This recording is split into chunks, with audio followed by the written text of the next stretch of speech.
د پکتیا په سید کرم ولسوالۍ کې د پوهنې ریاست په هلو ځلو د اتو مدرسو څخه 15 تنه حافظانو فراغت غونډه کې دیني عالمانو او مشرانو مسؤلینو په خپلو څرګندونو کې یاده کړه چې افغانان له هر اړخه تر پخوا د پیاوړي کېدو او ځان بسیاینې په حال کې دي.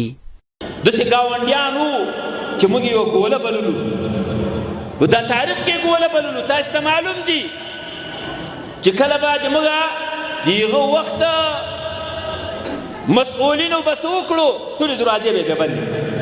نن الحمدلله افغانستان استقلال ته روان ده.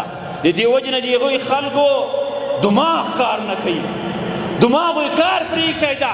د اوسني ځوانانو سره چې موږ کینو نو د هغوی دا وینې داسې په جوش دي چې بیا یو بل انقلاب ارادې لري.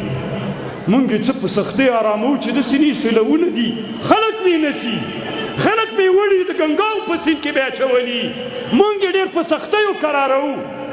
شیخ حماسي د بیان په یوه بله برخه کې زیاته کړه چې په دې وروستیو کې پښتون میشتو سیمو کې د هېواد د نورو ټبرونو په څیر د پوهې هڅې د لا غوړېدا په حال کې دي.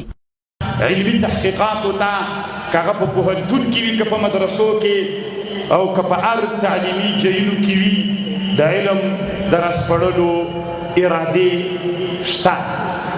د پکتیا ولایت د معارف ریاست او د ولسوالۍ د معارف امریت تر چتر لاندې په دارالعلوم روحانیه اخوند بابا کې د اتو مدارسو جلسه ترسره شوه چې په نتیجه کې 15 تنه حافظان ټولنې ته وړاندې کړل او ستاري فضیلت یې ورپسر شو.